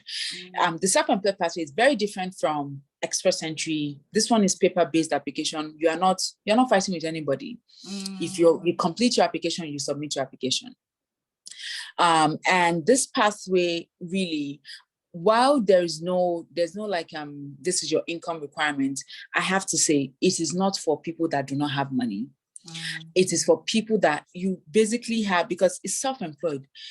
Look at it from this perspective. If you're self-employed, they expect you to come and create self-employment for yourself. You're not going to go and look for a job. Of course, when you get your PR, nobody's going to say, don't go and apply for a job. There's nothing on your PR that says this person is self-employed, so they can't apply for a job. However, you must prove that you can self-employ yourself when you get here. So let's say now you're a writer, you write films for Nollywood, for whatever it is, whatever country. You're from Spain, somebody's from Spain, you write films, you write for, as long as you're independent, you work for yourself, you can show that, okay, when I come here, you don't really need a lot of income as an independent person, as a writer. But let's say you say, I make dresses. You probably need a lot more money because you need a space. You need your machines to be able to establish yourself as a self-employed person. So there's no minimum requirement in terms of like, this is my proof of funds, but the amount that you need to show would be based on you. For instance, as a single person in Express Nigeria, you need to show 13,500. So that money is supposed to cover you for 6 months. So if you are self-employed as a writer, that you don't need anything except your laptop, you need to show me $27,000 minimum for the first year. That, okay, I have this $27,000, or a combination of contracts, that I have this contracting agreement that I already have. I'm going to make $10,000 from this over the next 1 year. So I'm showing you this, but I can cover myself for the next 1 year as I establish myself as a writer in Canada. If I'm doing this, so that's also something that you should start thinking about for those of you who are in the creative space. But it's not like a chip. You need your portfolio. Again, the proof is always, the onus is always on you to prove that you actually have this experience, you have the capacity to establish yourself. This one is a bit more detailed because we have to do a business plan based on the province you're going to. So it's also not cheap. So this is not the ones of the 3,500. This is just for regular. But self-employed, it's not cheap on our end because of all the other proof, the business plan that we have to do. We also have to do a full accounting of your monies, your assets. It's a bit deeper, but this is a pathway that you are not fighting with anybody. Minimum points here is 35 over 100. Wow. You do not need to have even a degree. This is one place that you don't need a degree. If you don't have a degree, it's fine. You will still make your points. All you need is 2 years of work experience. So again, this is not for people that don't have money. You need to have a certain level of money, to make it work. Wow. This is so good. This is why you need to book a consultation, because based off of all the things you share with Bukky, she will give you all the different, pathways that you can use. This is so enlightening. It's so enlightening. There's a question here around French. What's the approved examination for French? TEF and TCF. I saw somebody asked about DELF. DELF is not one of them. DELF is not an approved language. TCF, I know our Cameroonian clients did TCF, but I know in Nigeria they do T. I don't know if TCF exists, but TEF and TCF. Okay, fantastic. Can I use investment certificate from a microfinance bank to apply for study visa? Absolutely, as long as the business exists and it's valid. Yeah. Fantastic. All right. So for the single ladies that are interested in coming to Canada to study, book a consultation with Bukky. I've seen a couple of questions around that. Book a consultation. If you're 43 years, I think you can still come through study, but you have to just talk to Bukky. She would enlighten you better on that. For those who are asking, what is the best province to live in Canada? Every province in Canada is fantastic to live in, right? There are just certain factors you need to look at. For those asking the best province to work as a business analyst in Canada, you can work in any province as a business analyst in Canada as well. Someone is asking, you can even be working remote and be working in a different province. So it's really I have a lot of students in different places. Like I have one in Halifax. He works with TD Bank. The team is in Toronto. He works remotely. I have a student as well in Edmonton. The company she works with is in Montreal. So it doesn't really matter. With remote work now, you can be anywhere and work from there. So that is not even the case right now. So someone is asking, what's the typical duration for one to get admission and get their work permit, their study permit, and come to Canada and all of that? So if you're planning to go to school next year, September, this is the time to start. Most people will come next year. when it's already late. Yeah. This is the time, if you're planning to go next year, September, if you want to get any form of scholarship, some schools have like entrance scholarships, like it's not for late comers, it's for early comers. And I know we like, a lot of times we wait until the last minute, but if you want to go to school, next year, May is already getting too late to apply for schools. For those who want to go for postgraduate diploma, there are some schools that are open in May. It's already getting too late to apply. So, so just make sure that if next year, September, this is the time for you to start, because visa is taking longer than usual. Even school admissions, we have admissions that we've been waiting for 4 months. These were admissions that used to come out in 1 month. So even that, because they have a lot of, backlogs and a lot of things. So the best time to start to avoid any stories is now. Fantastic. A year from the time you want to go. Exactly. Start early, guys. You need to start early, and that's why you need to have the consultation, so and you have a plan, and you can set out this plan with your consultant. So someone is saying, if I come through school, can my spouse get a work permit in Canada while I'm studying, to work while I am studying? Yes, but we don't recommend adding them to the application to do that. Yeah. Fantastic. Okay. We seem to have a couple of recurring questions. Do you have institutions that have lower institution fees? It depends on what you define as low. Some people, no matter how low the tuition is, it may not be affordable. So what I would say is, what is your affordability level? And I think that that's where you should go from. If you want to consider teaching, even though I don't know so much about the field, but teaching courses here are actually quite cheap. Yes. You are teaching a lot of teaching certificates or diplomas that are actually like less than $10,000. That's the only place you will find any education post degree education that are less than $10,000. But if you're looking at a regular diploma, you're looking at $17,000, average, right? So is that money affordable for you? Are you able to get a loan for that? If you're looking at masters, you're looking at $22,000 and above. So it depends on your affordability level or what you can qualify for a loan. Interesting. So someone says, I'm a teacher, I have sort of experience working as a teacher in a secondary school. Does this qualify as work experience? Absolutely. That's a knock A. Okay, fantastic. Wow, really? Teaching? Yeah. Wow. Even teaching kindergarten, anything teaching related. Teaching assistant to professors and all of that is also a qualified work experience. It's a 4012. It's a knock A. Wow. Because it's a qualified profession, yes. Because you need education. You can't be a teaching assistant without education, because you're assisting a professor. So the key is, if you need education, so if you need degree to do any job, then it's a knock A. If you need a diploma or certificate to do a job, it's a knock B. Like skilled trades or a trade certificate. If you do not need, if you just need a secondary school, it's knock C. If you train on the job, it's knock D. Canadian schools charge Canadian dollars, Coyote, you're asking. So if she said for the school fees, they are Canadian dollars. But please bear in mind, she's just mentioning the school fees. There are other associated expenses, like your living expenses. You have to show that you can afford to actually take care of yourself, because you can only work, I think, 20 hours. 20 hours. Student. So you need, and you must not break that. Otherwise, you're on your way out of Canada. Yeah. Really? Yeah. If they catch you, you'll be deported back to your country. A few Nigerians have been deported in the past because of that. Wow, please listen to Bukky. Please don't break it though. You already know that there's a pathway for you to start making 6 figures after you graduate. So just calm down, okay? Don't break the law, please. Someone is saying that she wants an express entry review service. So that's on the website, right? Shira Migration website. Yeah, so that's on the website. If you want an express entry review, then most likely you probably choose our express entry setup profile, and you can just specify that you've already set it up and you just want us to review it, because that review could cover like your knock. Maybe you're not sure what your knock should be. Maybe you're not sure if you should set up a profile for the, so it can cover different things. So just check and see which one. And if you're still not sure, send us an email. But in order to get your 20% discount, make sure you mention that you were on this training so that we can give you a 20%. 20% is only applicable to the end of this month for anybody that takes advantage.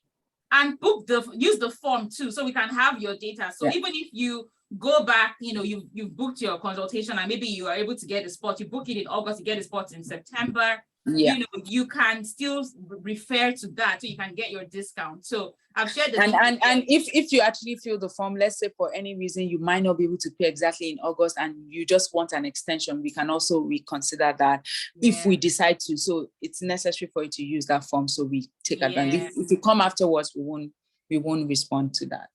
Okay, fantastic. If you have any questions, use the question and answer box, because you might miss your question in the chat. So use the question and answer box, please, because we're about to round up. Okay, so Abigail is saying, I'm in the UK, I'm a student here, but I want to apply for Canadian Express entry. Is this possible? Absolutely. Work experience, everything that you have, if it works out, put it into the Express entry pool. Okay, fantastic. Ike says, can I do 2 different, degrees of 1 year each and obtain 3 years postgraduate work permits? Yes, you can. Okay, fantastic. All right. Okay. Any other questions? Okay. So someone says, if my study permit comes after the school enrollment date has passed, what do I do? Well, that's you and your school. You have to reach out to your school to find out what the problem is, like what's their policy, right? You should have actually informed them before even the start date, what your status of visa was. Yeah. Okay, all right. Any other question? Your question wasn't answered. Maybe you want to share it again, because we're trying to answer the questions that, if you're breaking down your Express entry profile for me and telling me you have, 8.5, 6.5 in IELTS, you're this, you're that, please book a consultation with Bukky, please. Just book that consultation so that, she can give you the best answer. Because these days, even having 999, it doesn't even matter. Before you could be able to, that was what mattered.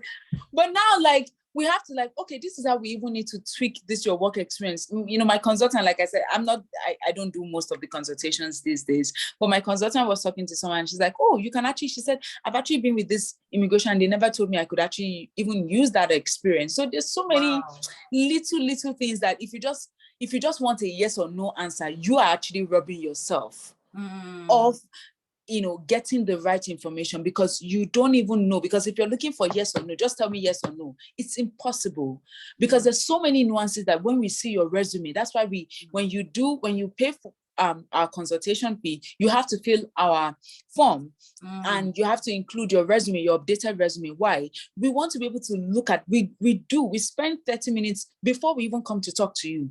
We know what we are going to say to you. We know your score. We know all of those things, so that by the time we come, we're like, based on what you've written, can you clarify this? When people clarify, we now say, okay, we understand now. Okay, these opportunities, can this happen? Can your employer tweak this? Can this happen? There's so many things, so many little things that people don't even think about. But because we've worked with thousands of people, you at some point you have the eye to be able to spot something and say, oh, this may actually work for you. So it's more than one yes or no.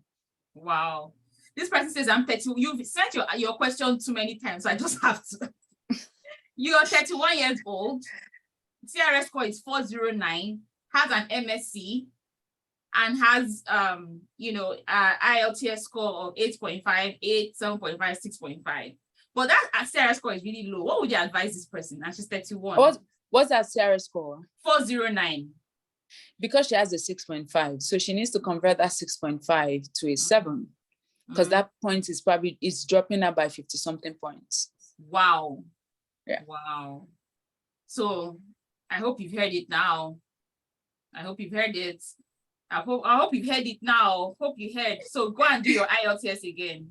So that at least that would help you, and you can maybe get Ontario, because if she gets up to 450 something, right? Yeah, 460 something, and depending on her field, if she's in the business, human resource, admin field, then Ontario might be possible. Okay, HR, then that's perfect. HR is always in demand. Fantastic. When they do human capital draws, yeah. Wow. So go and do your IELTS again, and then reach out to Bukky so she can help you put together a fantastic application. Like she just said, HR is in demand, so please do that. Can you use the Business Accelerator program to apply for express entry? No, you cannot. Like Bukky has said, you need to have taken, you need to have a diploma. So OND, HND, BSc, Masters, PhD, professional jobs like doctor, pharmacist, dentist, they qualify. And then also professional certifications like ICM, right? So if you're looking at PR, then go and take ICM's, whatever. You have to be smart about these things. You can't just say, oh, maybe it's cheaper to take the business school program. Well, it's not a diploma. It's not a diploma. Not give you a diploma, right? It has to be able to be assessed by West and said this thing is equivalent to 1 year. If it can't be, you can't use it. I mean, it won't count for you. Okay, fantastic. So, for all of you who are here, we'll also send you an email that has the link to the form to, fill out your information. We'll send the link to book a consultation with Bukky's team, how to reach out ICM as well, how to reach out to ICM for the diploma, and all the other links as well that Bukky is going to send. So you get all the resources. Her name of her business is Shira Migration. That's the website, Shira Migration. They're on Instagram. Website is shiraconsults.com. Oh, shiraconsults.com for the website. And then the Instagram page is Shira Migration. Shira Migration. Yeah. Yes. Okay. Yes, you can transition from any career into business analysis. You can do that. That's for sure. If you're in Canada, you can also do that. If you're planning to come to Canada, just talk to Bukky. Let her help you get here first. Once you get here first and sort everything out, you can land that job. Okay. Someone is asking about work permits. Speak to us about work permits. When you say work permits, what do you mean by speak to us about work permits? That's ambiguous for me. So I'm not sure what exactly about work permits you want to learn. Yeah, I think I've mentioned about work permits. If your work permit is only possible if you have a job offer from overseas, from a Canadian employer. If a Canadian employer is looking to hire you, again, I'm going to talk about, because there's a lot of scam around work visa. And people, they try to progress them and tell you you're progressing, all of a sudden they stop responding. We've had close to 10 people that have come to us in the past year saying, oh, these people were going to do this. But work permit works in, before you can get a work visa, if you live outside of Canada, you must have a job offer from a Canadian employer. And that job offer is not just that, oh, Eno cannot just say, because I have business analysis school, I'm going to give you a job offer, I'll write you a job offer and you can come to Canada. No, if Eno is going to hire you, for instance, she has to go and do what is called an LMIA, Labor Market Impact Assessment. That is done through the Employment Services in Canada, which is an approval to say, I want to hire a foreign national to come and work for me. I've not found a Canadian resident, permanent resident or citizen to actually hire for this role. So I want to hire somebody overseas. Eno must be able to provide that. That company must be able to provide that. If they don't provide that to you, you do not have a valid information to go and apply. Because when you're even doing express entry, for those of you who have done express, it will ask you, do you have a valid job offer? If you say yes, it will say, what is your LMI? Is this LMI exempt or LMI required? That should tell you that you must have that when you're using it. Now, if you have, maybe let's say you're in the 430s or 440s and an employer is giving you an LMIA, that is because LMI gives you 50 points. That gives you 490 something, 480 something. Then you can get invited. In fact, that employer doesn't even have to pay any money, because that's like almost like it's called express entry assist. LMI, so they don't need to pay anything to the government. But if it's the regular one to apply for a work permit, they need to pay $1,000. Then there's the Alberta, because I'm in Alberta, but of course it's just because Alberta introduced the tech pathway. The tech pathway is the only program right now that does not require an LMIA. However, when you submit, let's say an employer, the employer just needs to give you a job offer, as long as it's in one of the 26 NOC codes. They have specific NOC codes under the tech pathway. If it's in one of them, they just give you an offer letter. The government will call the employer to confirm. So that's the only way work permit is possible from overseas. So if you want to come to us, don't bother to come and ask us to get you a job offer, to get your work permit. We can't get your work permit unless you have your employer that you're bringing to us. We have employers we're working with right now, but they have their own candidates that we're helping to work through, but they have their own people that they want to hire. We're just helping them with the process. So we do not go out there because, again, we're not a recruitment agency. The same way we are licensed for immigration, recruiters are also licensed to do this. So before you work with anybody that says they want to, they must be licensed to actually do this. Yes, and you can confirm their license too. Very important. You can confirm their license too, to know that are these people internationally, because unless an employer comes to us to say, can you help me hire? We cannot go out there and say, we want to help you hire, because we're not HRs and we can be penalized for doing so. Then if you're talking about work permit inside Canada, the only other way is you've come here as a student and you've gotten your postgraduate work permit. Wow, interesting. So someone is asking, I applied for a PGD in project management. I want to know if the 1 year postgraduate work permit will enable me get a job. Of course, the work permit to get a job. I think she meant like PR. With one year postgraduate work permit, can she get PR? I don't know. Yeah, of course. Again, all the other factors, right? If you plug it in, if it works, if once you get your work permit, keep in mind that work permit is only once. If you come as a student, you cannot renew work permit. That's the reason why government now has this extension for people that came as students, because you can never renew a work permit. It's once in your lifetime.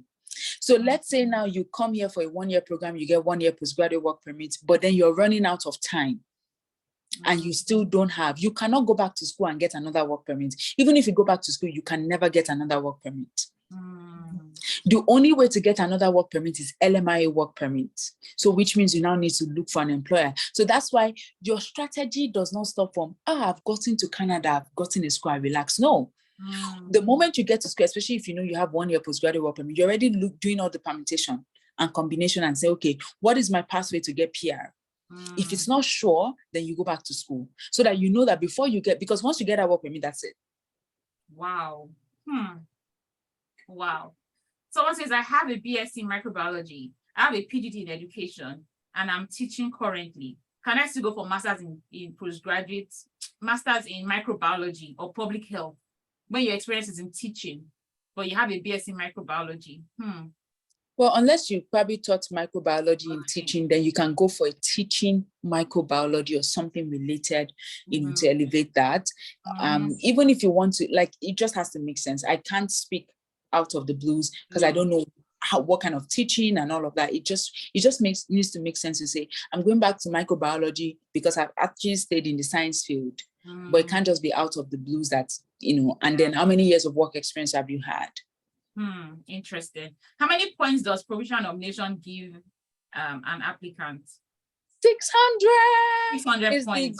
Is the golden ticket if you can get it. Wow. It's the golden ticket. I remember a few years ago, people were like, no, I don't want to go to Saskatchewan. It's too cold. Yes. It's too cold. It's too cold. I don't want to go to Saskatchewan. I remember in 2018, I was begging people, wow, let's do Saskatchewan for you.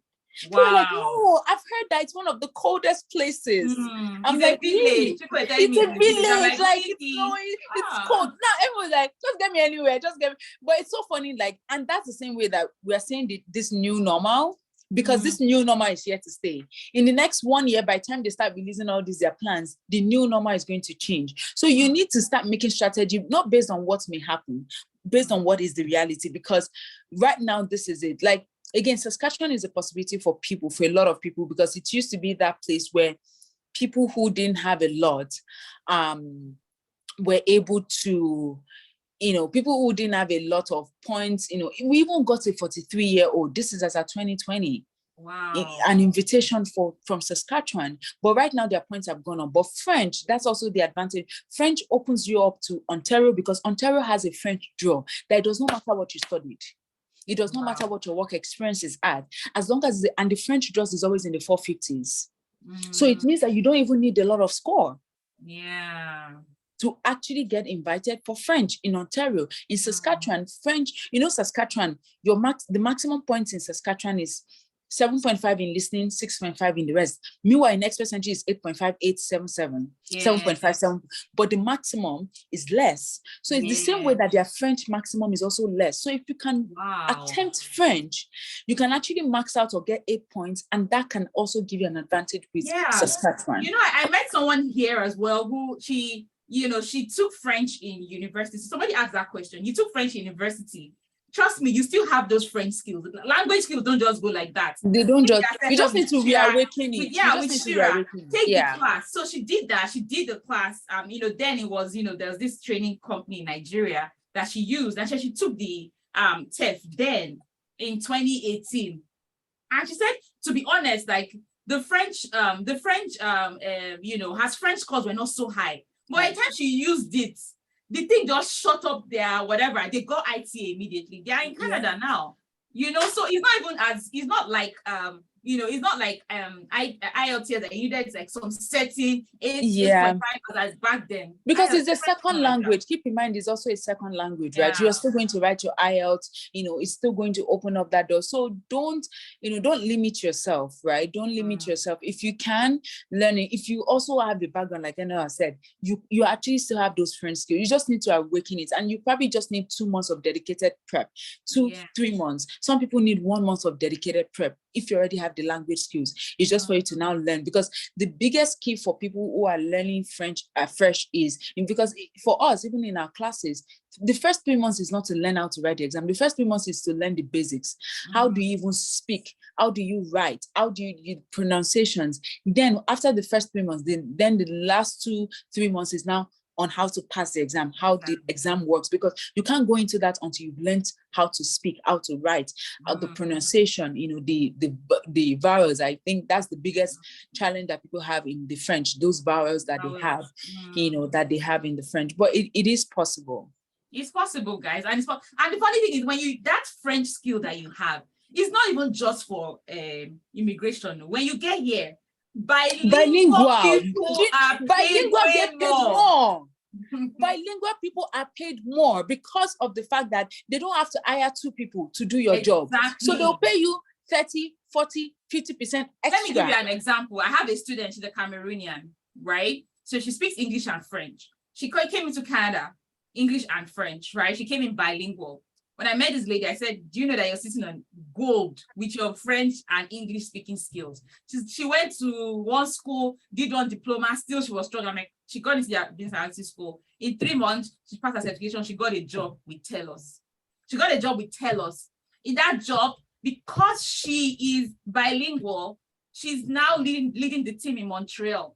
They fly her to Montreal to go to Montreal because she's their team lead there. So every 2 weeks, she goes to Montreal, has meetings for 2 days, they fly her back. So like she's the team lead there. And even though she's not in Montreal, she was in Edmonton, but because she had that skill, they're willing to pay somebody that is, miles away for that role. And they fly her just to see that team twice a week. Everything is covered.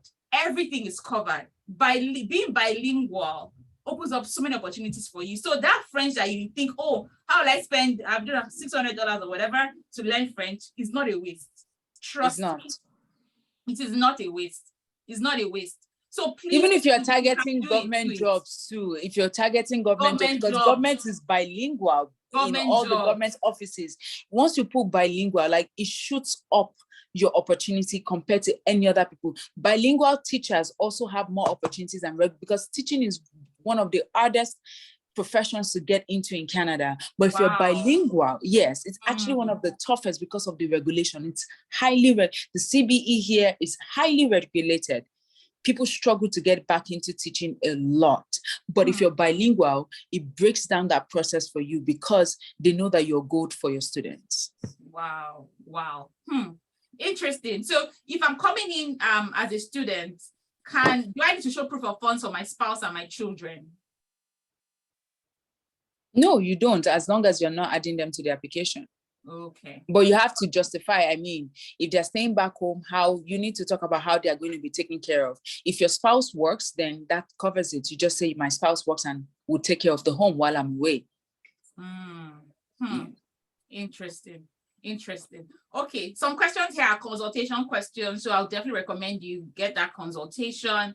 If you just joined us, I'm asking questions about, study and PR parts and all of that. You have to start from the beginning. So you have to watch the recording and you should be able to get that on Monday. Okay. Recruitment agencies to work with. I'm not sure Bukky can share that with you now. You have to get on the consultation and then they would recommend that for you. Okay, I'm studying at University of Toronto. My kids have study permits. My husband has a visitor's visa. My husband wants to stay longer. How can he change the status from visitor to open work permit? What would happen for that? I think you're muted, Bukky. Can you repeat the question, please? Okay, I'm studying in Toronto. My kids have study permits. My husband has a visitor visa. He wants to change visitor visa to open work permits. What do we do? How can we go about it? You apply. You apply to change the status. Okay. And if you still if you can't find the answers, then that's why we're here, but you just apply.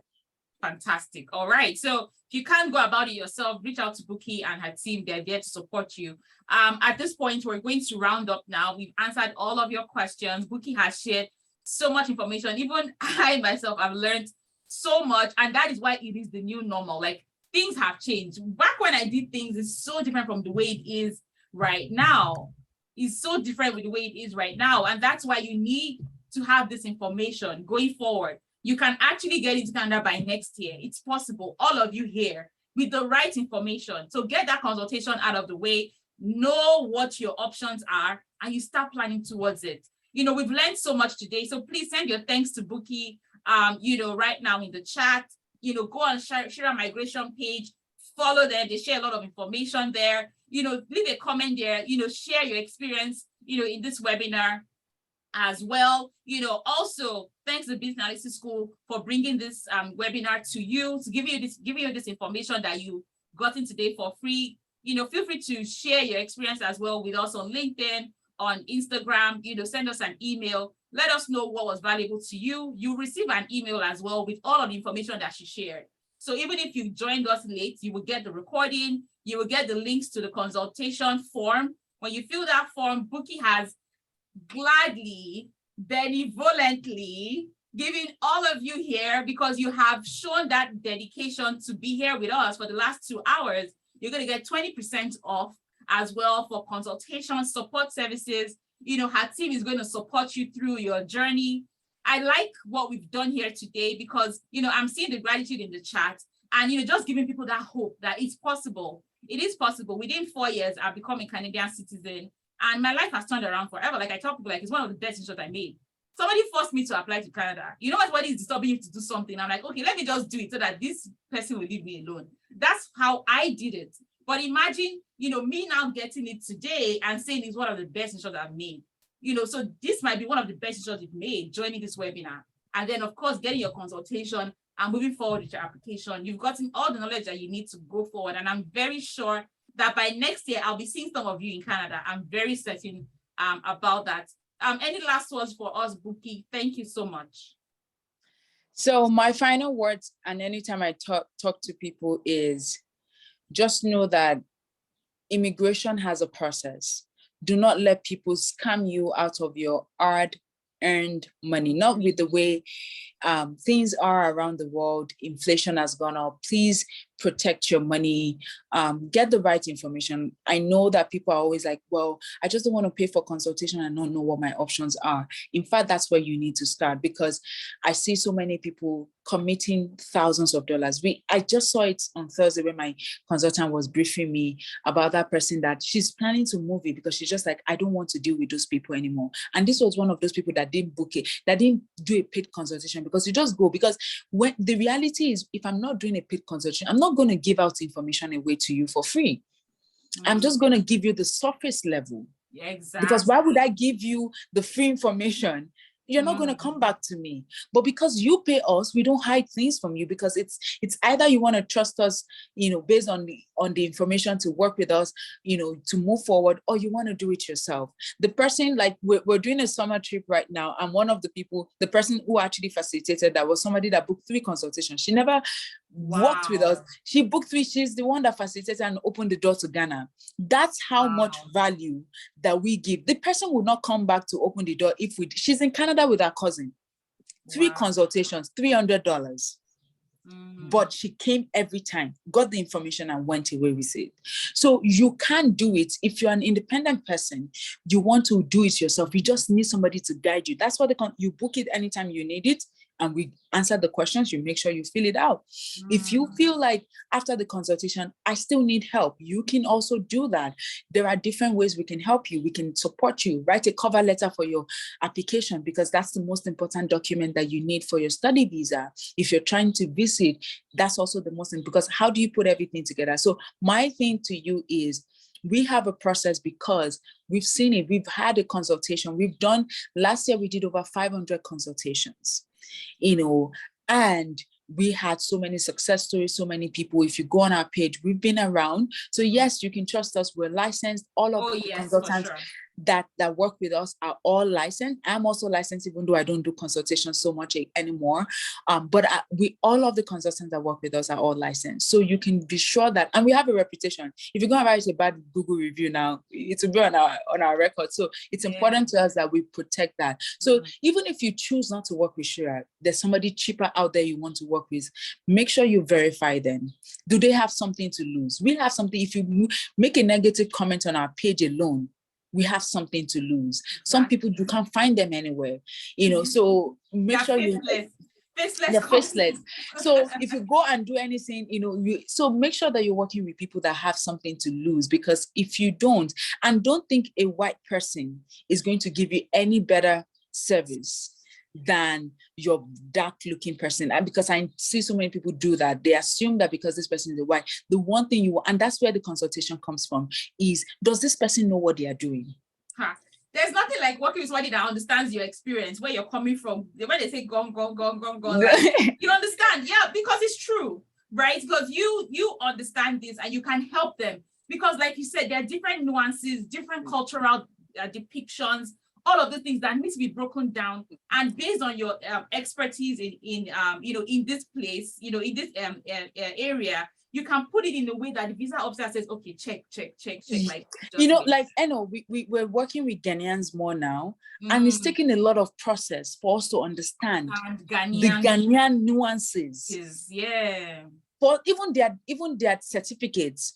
My staff misread it. I had to go back and say, no, this is not how you read this certificate. It's different from the Nigerian one. This is how you read this certificate, because a 2-1, the way they wrote it was almost like a second class upper, but we actually found out that it was a second class lower. And she had applied for several universities and she didn't get any.